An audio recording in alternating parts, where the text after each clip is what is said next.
Good afternoon again, everyone. My name is Amy Cardona. I'm the interim executive director of the Texas Pension Review Board. And I also have with me Madilyn Jarman, PRB's policy analyst.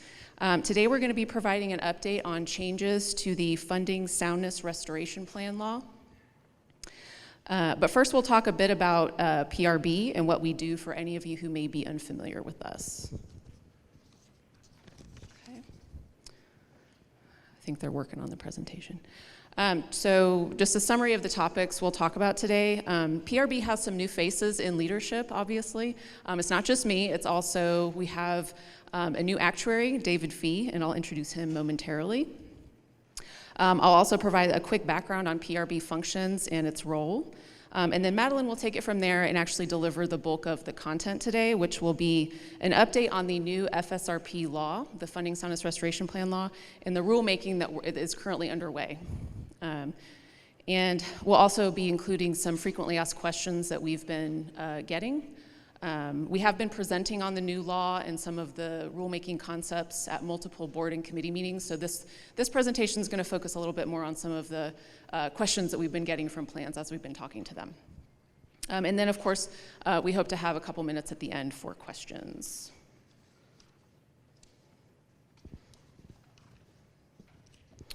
Okay, so as I mentioned, we've had some staff changes at PRB in recent months, including some high-level positions. So today, since I have you all here, I just want to introduce myself a bit and also introduce David. So I started at PRB in November of 2021, so it's about 5 months so far. Many of you know Anu. She left the agency at the end of February, and I assumed the interim ED role on March 1st. I am new to the pensions world, but I'm not new to state government. I started my career in the legislative branch. I worked at the Sunset Commission for 11 years, reviewed lots of different types of agencies, so I've been exposed to a lot of different ways of doing things and agencies of different sizes, and of course the legislative process as well. And then I moved over to the Texas Alcoholic Beverage Commission, and for 4 years I was the Director of Strategic Initiatives and Performance Improvement. It's a bit of a mouthful, but that was a good job.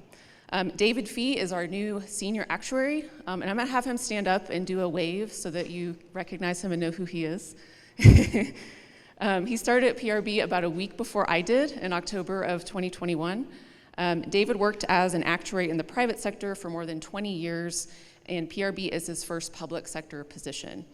We're very fortunate to have his wealth of experience and expertise on staff. And of course, please reach out to us at any time if you have questions or need assistance. Our presentation actually had our email addresses on it. But of course you can find us.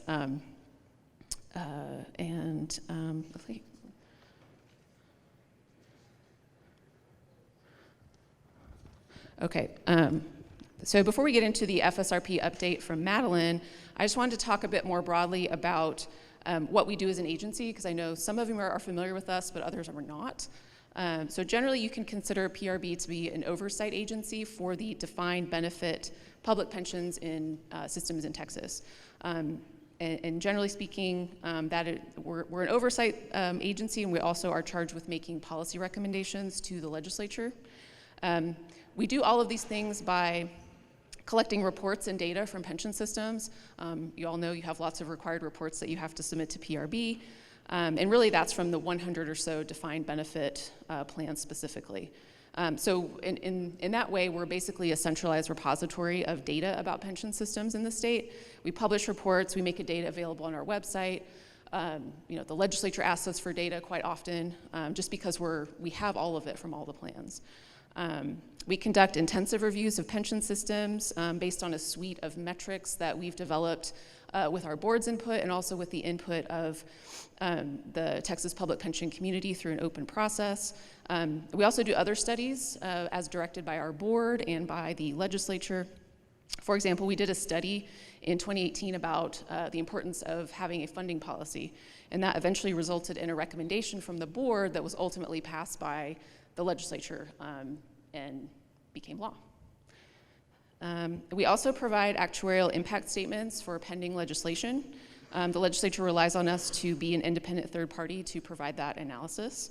That's one of the reasons that it's critical to have David on board, because he plays a big role in reviewing those statements. Our board also evaluates and vets potential policy changes and makes recommendations to the legislature. So in fact, the FSRP changes that we're talking about originated as PRB board recommendations that were put into a report that we send to the legislature every 2 years.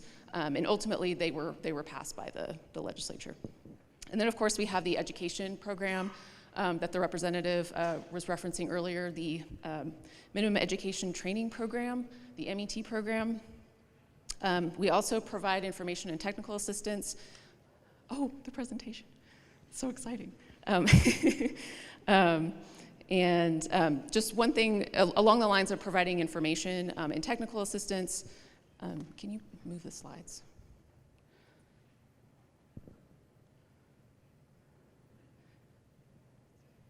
Yeah, that's where I'm at. Okay, thanks. Okay. Okay, I'm gonna move on to the next one, actually. Thanks. Okay, just one last slide from me. So our board is composed of 7 members, and they all have different experience and expertise requirements. So one of our board members, one of the slots on the board is reserved for an actuary. So we have an actuary on the board. We also have 2 investment professionals. Tomorrow, actually, you're going to hear from our vice chairman, Keith Brainerd. He's also a wealth of knowledge about pensions as well. As for staff, we have 13 authorized FTEs, and this includes technical experts like David and also our investment analyst, Robert. So with that brief overview, I'll turn it over to PRB's policy analyst, Madilyn Jarman, who will update you on where we are in implementing the changes to the FSRP law passed last legislative session. Yes, hello, thank you. I'm very excited about this opportunity to talk about the rulemaking that we're doing. It's been a major thing that I've been working on recently. So as you heard, HB 3898 passed during the last legislative session. During that summer, we were sort of evaluating what we needed to do to implement that, and the official rulemaking sort of kicked off in January when we presented the initial rules concepts to the actuarial committee. In the months after that, we sort of refined them a little bit based on feedback from that committee before presenting them to the full board in February. Right now, we're working on drafting the actual rule language, so it'd be a great time for you to let us know any of your major questions or concerns that you have about this legislation and about this process, because the earlier we can get it, the earlier we know about those things, the earlier we can sort of account for them in that language. And so that initial draft language will be presented to the actuarial committee in mid-May. So obviously you're also welcome to come and comment at that meeting, but right now we're preparing it. And then after that, we'll incorporate some of the feedback from that meeting and present it to the full board in July, where it would potentially go up for approval. And once that language is approved by the board, it would be posted in the Texas Register, and that would begin the official public comment period, which is 30 days. And after that, we would bring all of the comments back to the board to incorporate them as necessary before they would need to be approved and then posted in the Texas Register again. And then they would take effect 20 days after that second posting. Okay, so you may or may not have heard a bunch of information about this rulemaking process and the aspects of this law so far, but we wanted to get into a few of the frequently asked questions that we have had so far in this process to sort of help make sure everybody's on the same page. So one of the big ones is who is involved in making changes during the FSRP process. So as Representative Anchia mentioned, one of the major factors that sort of was an issue for systems that were going through this process before was difficulty working with the sponsor. And so there were some changes made to that to sort of help make that process more collaborative. Now both the system and the sponsor are not only both supposed to help develop the changes, but also to approve them at the end. So everybody is also in charge with agreeing with it. Also, whatever your regular decision-making process is under your plan statute, whether that's a membership vote or an election, whatever that process is, that would still be part of it. So they're supposed to be prepared under your plan statute and whatever those provisions are. So when do you prepare an FSRP? So you've heard about this a little bit in the previous presentation. So currently, there is sort of a transition period between the old law and the new law. And so the trigger mechanism right now is either 2 or 3 actuarial evaluations over the funding period maximum. And so that 2 or 3 really depends on how frequently you do valuations. And so it's just, if it's annual, then it's 3. If it's not annual, then it's 2. So after September 1st, 2025, those 2 new trigger mechanisms will take effect. And so these, you would trigger it after just 1 valuation. So instead of that 2 to 3 valuation period, it would be just 1. And so that would occur if your funding period is greater than 40 years, or if it's between that 30 to 40 year range with a funded ratio below 65%. So as part of the rulemaking, the PRB is also currently evaluating options to submit voluntary FSRPs, but that's sort of something that we're looking at.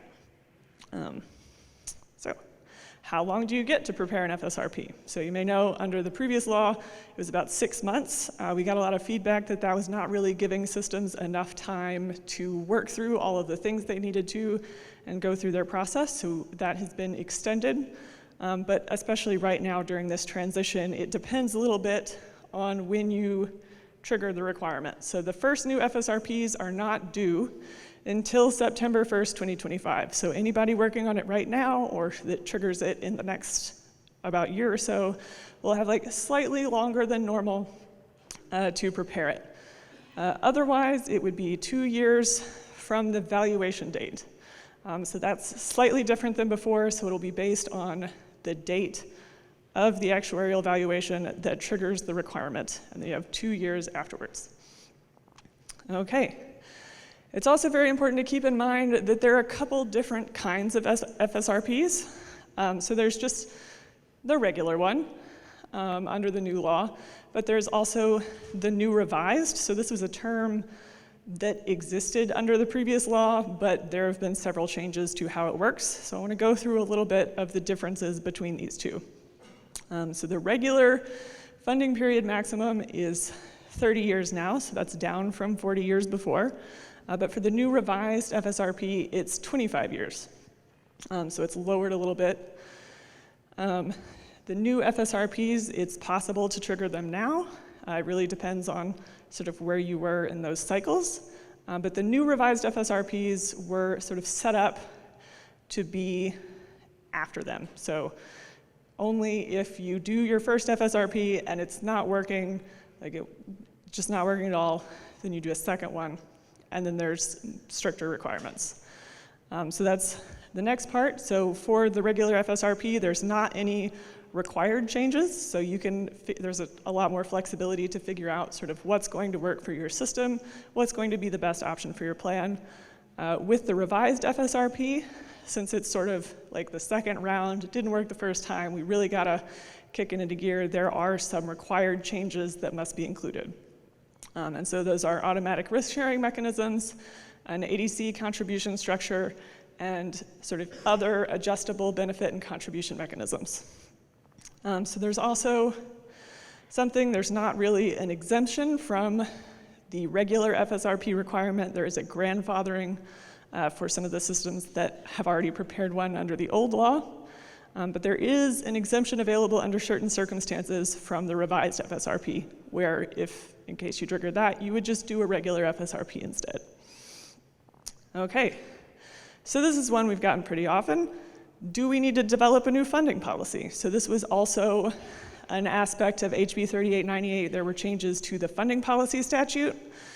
So as far as we understand it right now, if you already have a funding policy in place, you can keep using it. You don't have to throw it out. But if you make any changes to it, then your sponsor needs to be involved in that process of developing it. And moving forward, if you end up needing to prepare an FSRP, any changes that are included in that, your funding policy would need to be updated to match. So it would just have to go together. Okay, so As I said earlier, our rulemaking process is ongoing, so there are a lot of questions that you may have that we might not have answers to yet. That's a process that we're still working through, so we would still love to know what those questions are, but please understand that we're also sort of developing our understanding of this as we go through, but we definitely encourage you to get involved and let us know, and to keep up with the developments in rulemaking. If you are not already signed up for our weekly news clips, we've added a new section of that for agency news, where we're planning on sending out announcements like board meetings, agendas, the rule language when it comes out, so I definitely encourage you to sign up for that. And so to end, I want to go through very quickly some of the rule concepts that we've got so far. So these first three are sort of set up for this transition period between the law taking effect and September 2025. So it's supposed to ease that transition and help clarify things, since there were several systems that already prepared FSRPs under the old law. And so since those are very different, we want to make sure that that transition is smooth for them, and it works through that. And so we just want to clarify some of the issues that sort of arose during this transition period. So I'll give a couple seconds just to let everybody read through those.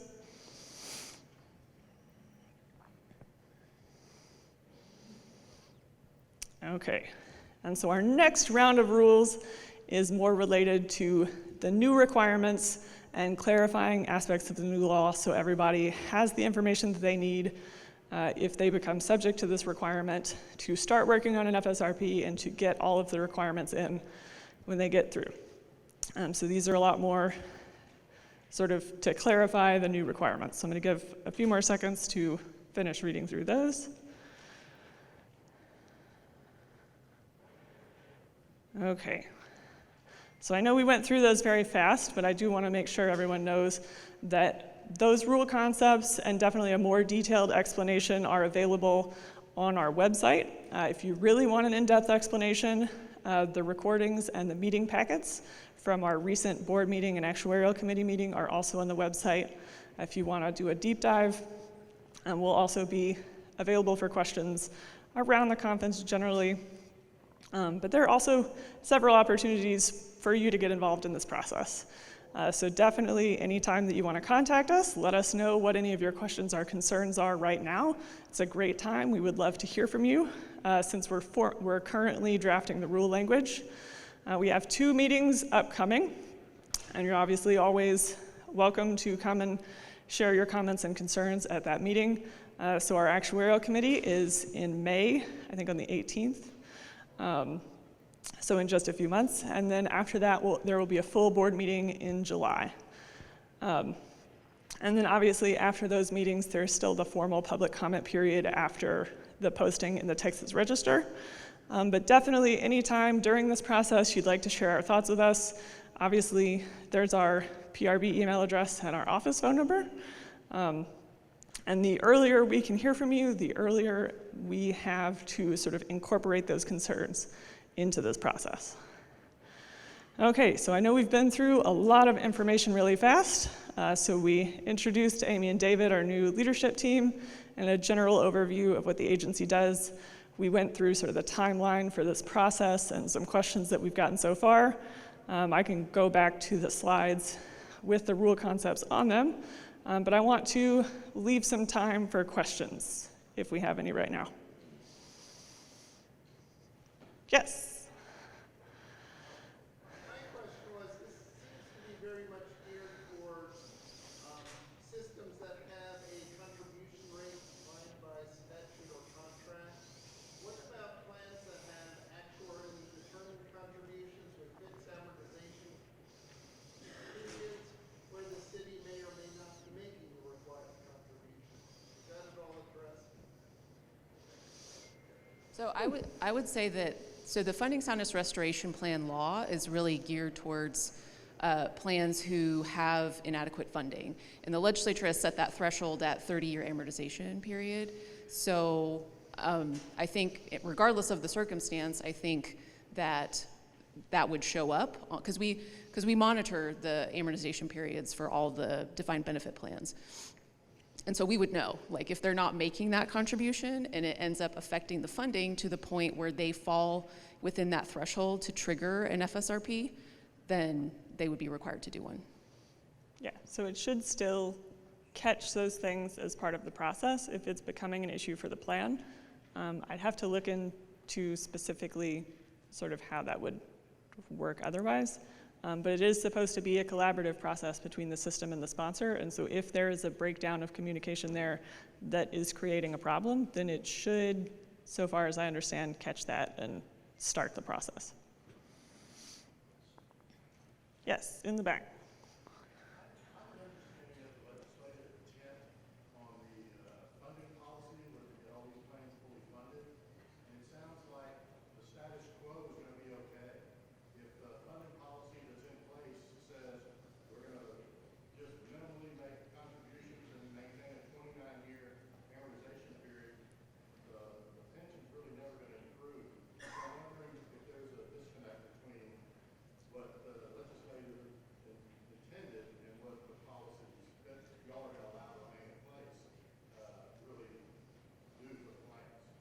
Yes, and so the question was if the legislative intent was to help plans reach full funding and whether or not there's a disconnect between this.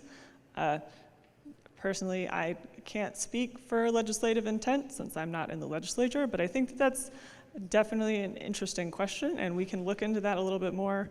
I would just say that I would point out that if the funding policy of that system is not working and the amortization period goes up above 30 over a certain amount of time, then they would trigger the FSRP requirement. And the FSRP requirement included in that is that when you do your FSRP, you also have to update your funding policy. So they're meant to work together. So it's not meant that you don't have to update your funding policy if your funding period goes up. But if you trigger the FSRP requirement, you have to update your funding policy as part of that.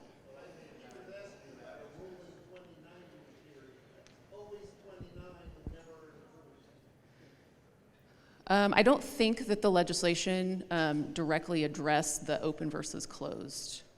I think that's what you're referring to. I don't think it specifically says in the law one way or another. Can you quickly clarify the difference between rule and legislation? Yes, so the legislation is what's in the statute. It's what we get as an agency to administer and enforce. And so the rulemaking is really, that is to kind of flesh out some of those requirements and make it easier for the systems to actually comply with the requirements because generally speaking, the law is supposed to be more broad and the rules are supposed to be more specific. Yes. And so the rules are left to agencies to develop. And of course, it's under an open process under the Administrative Procedures Act, and it's meant to make sure that the process is open and transparent and offers plenty of opportunity for input. But the rule can't go beyond the legislative. Right. Yes. So the rules are sort of filling in the gaps and the points of confusion that sort of exist where the law might be kind of ambiguous, but they're sort of supplementary to it. So the law is the boss. Like one example of that Madilyn gave actually in her sort of questions we're trying to answer is how are systems going to send their progress reports to us while they're developing an FSRP. And that is, it's required that they send those progress reports to us, but what we need to do in rule is put some more kind of details around that so that systems know what they're supposed to do to comply with that requirement.